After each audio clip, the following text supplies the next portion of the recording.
Okay, gang, how you doing? Jonathan here for Tailhunter Sportfishing, and it's time once again for the Mexican Minute La Paz video fishing report, coming to you from La Paz, Baja, Mexico, and covering all of the fishing action for our Tailhunter Sportfishing fleet.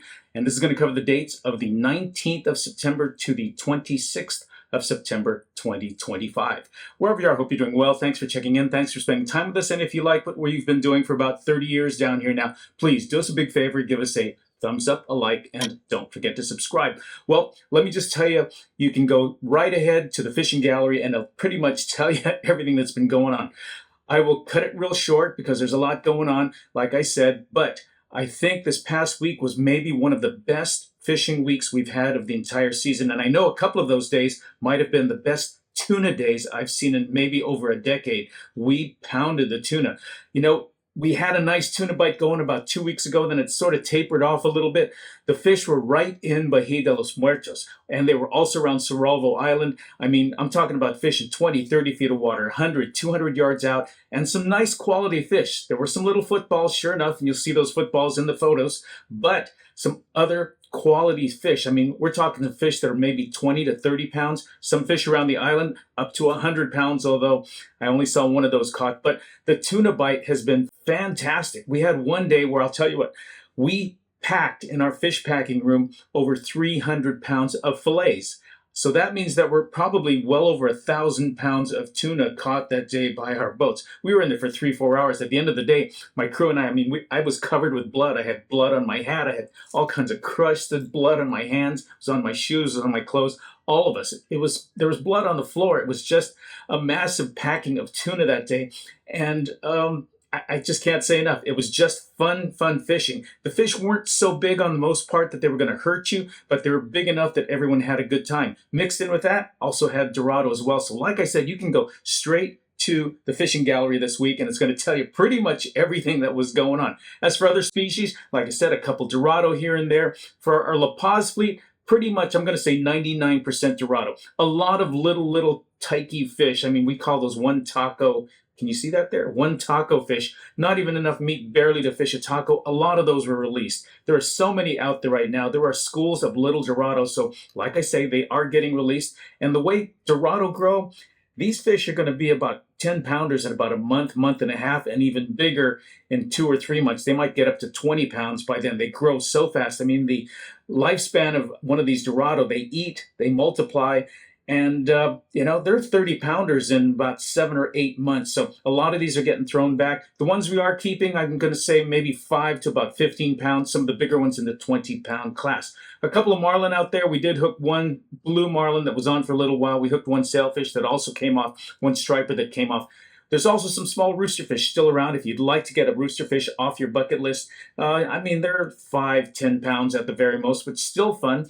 The big boys, the 50 to 100 pounders, this isn't the time for them. So come back in May and June if you're really looking for one of the big-toed roosterfish. But that's kind of what's going on. Temperature-wise, it's been cooler than normal, but the humidity, I gotta tell you, it's in the 80 percentile. It is just hot. It is muggy. You can feel the grit in the air. And on top of it, if you look or you've been watching the weather reports for the last couple of weeks, it has said it's been raining almost every day. It hasn't rained on us, however. I'm going to say, let's take, for example, the last 2 weeks. Every day it predicted rain, and it has indeed rained somewhere in La Paz. La Paz is a huge area.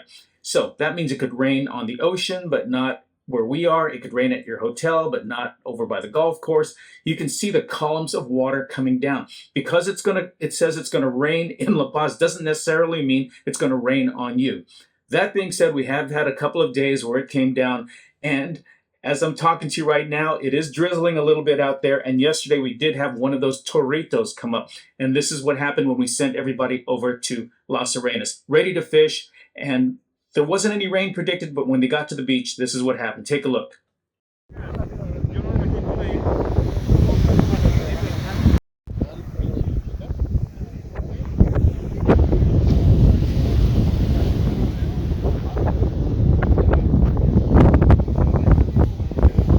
Well, they waited for a while and the wind just got stronger, the waves got bigger, so we had to actually cancel fishing yesterday when this torito came up. It did drop some rain on us, and then later in the afternoon, it became torrential. In 1 hour in La Paz, we had over 4 inches of rain. That was enough to bring water levels and flooding up to the car windows. You could have whitewater kayaked down some of the streets. And then just as quickly, it stopped. An hour, hour and a half later, it stopped. Everything drained off. Right now, we're just cleaning off the mud. But that's the way it is. Very, very tropical right now. Very humid. And the predictions for the next couple of days show that there may still be some scattered thunder showers. In the mornings, you're going to see heat lightning, so it looks like artillery blasts in the dark clouds in the morning.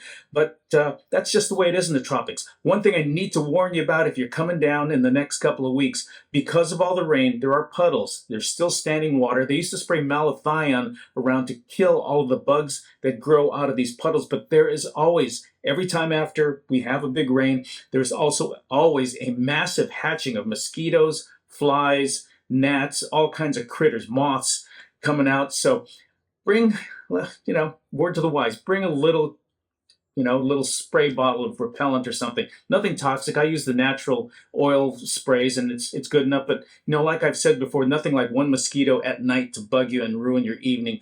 And also, like I said, there's flies everywhere. And it's going to be, until the rain stops, it'll take about 2 weeks for them all to die off and disperse. But in the meantime, there's a lot of critters flying around right now. Bring a little bit of repellent. The other thing, please stay hydrated. I've had somebody go down at least every day telling me they feel nauseous, they've got headaches, their stomach's not doing so well, and it turns out they just have not hydrated. Bring some of those little packets of those little tablets of electrolytes. Put some in some water and chug it down. Straight water is not going to do enough once you're feeling that way. I probably can count about 6 or 7 people just in this week who've almost gone down because they didn't hydrate. It is very hot. It is very humid. It might say 95 for the forecast, but in reality, with the humidity, it might be 107, 110 degrees. Very, very warm, muggy, gritty, like I said. Anyway, that's going to be a quick review. I've got to go put some people out and get them to the airport right now. That's why I'm rushing this. I just wanted something for you. But take a look at the fishing gallery.